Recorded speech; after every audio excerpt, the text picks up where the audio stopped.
The world had turned to ice. A sudden blizzard swallowed the Chugach Mountains, erasing the trail. My snowmobile was now a frozen hulk beneath a deepening shroud of white. Alone, miles from my cabin, the temperature plummeted. The wind howled, tearing at my parka and stealing my warmth. Survival wasn't a concept. It was a desperate, primal need. This is not a tale of heroics, but of small, deliberate actions that mean the difference between tragedy and resilience. The blizzard raged, visibility dropped to 0, and every gust threatened to knock me down. I needed shelter and fire. The forest, though buried in snow, held the keys to both. In the wilderness, what you carry in your pack and your mind can mean life or death. The fight for survival had begun. Survival starts long before the storm. My ritual begins in autumn, inspecting every piece of gear with care.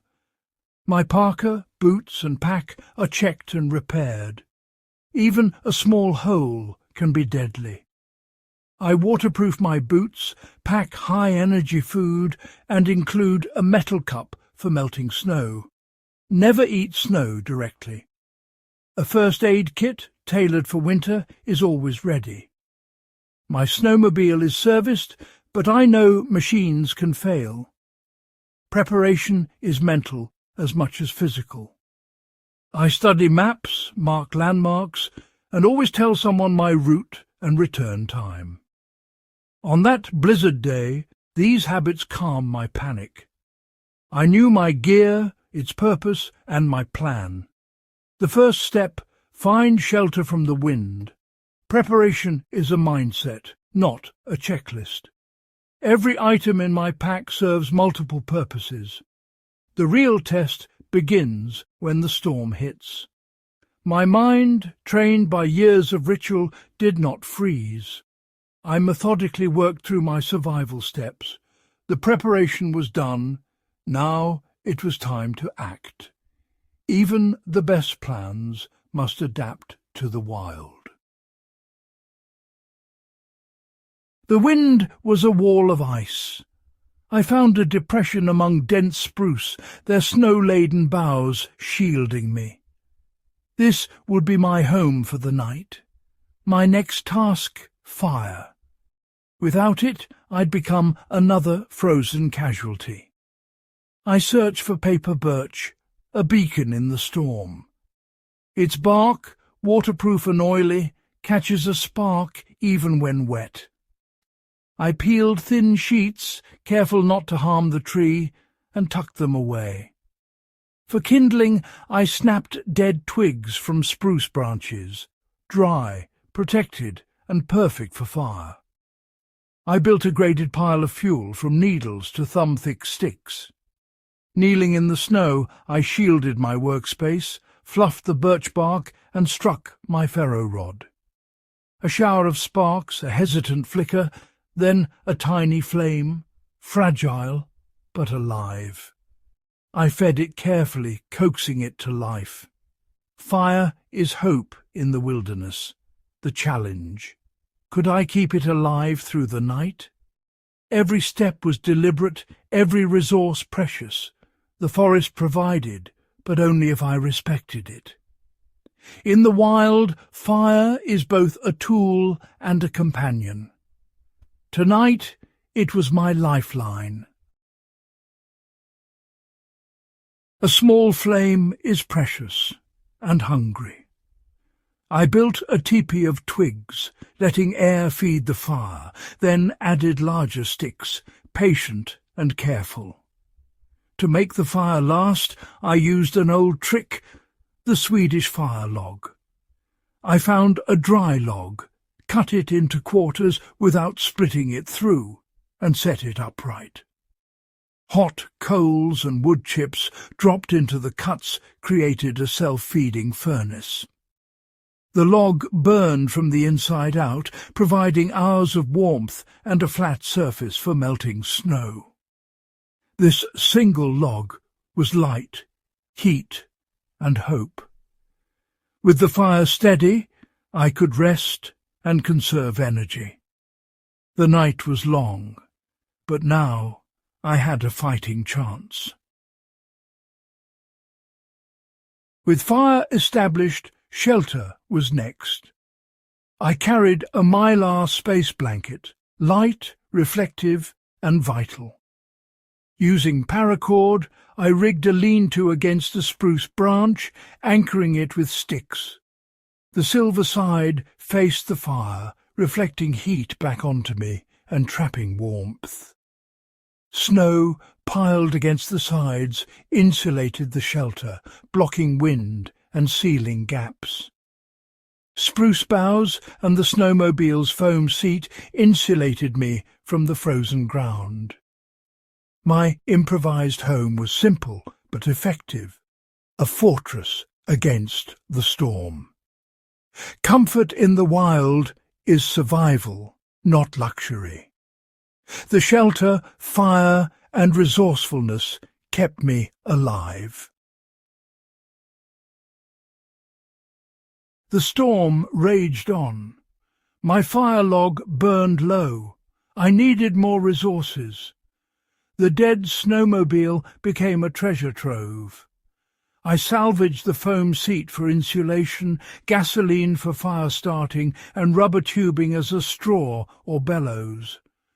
Plastic panels, brittle in the cold, could be burned for a smoky rescue signal. Every part had a new purpose: insulation, fuel, tools, or signals. Resourcefulness is seeing opportunity in what others call waste. In survival, creativity is as important as preparation. The wild rewards those who adapt. A broken machine became my survival kit. Today, technology adds new tools to the old ways. A portable power station, heavy but invaluable, brings light, warmth, and communication to the wild. LED lamps push back the darkness, making tasks safer and morale higher. Power keeps phones, GPS, and radios charged, lifelines in an emergency. Heated vests or socks powered by the station fight hypothermia. Even a small electric kettle can save energy and time. Blending ancient skills with modern tech is the next step in survival. Preparedness evolves, but the principles remain. Dawn broke, the blizzard faded, and the forest became a book of clues. Animal tracks revealed food sources and safe routes. Moose trails led through deep snow. Predator tracks warned of danger. Snow patterns on trees showed wind direction, crucial for navigation. Old blaze marks hinted at hidden trails. The sun's position and shadows became my compass. Every sound, every sign was information. The wilderness speaks in silence. Survival depends on listening and understanding its language. I made it back to my cabin, cold, exhausted, but alive. Survival is as much mental as physical. Panic and despair are the real enemies. Routines, organizing gear, melting snow, eating regularly, create order and control. Small comforts, like a warm seat or a piece of chocolate, anchor the mind. When your body is cared for, your mind can focus on problem-solving and hope. The wild tests you, but it also reveals your strength. My ordeal forged confidence and respect for nature's power. Your journey begins with preparing your mind. Master fire, shelter, resourcefulness, and mental resilience. These are the pillars of survival. Share this story, subscribe for more lessons, and comment with your own experiences.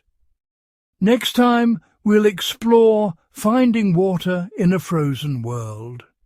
Stay safe and stay prepared. If you found these winter survival tips helpful, don't forget to subscribe for more wilderness wisdom.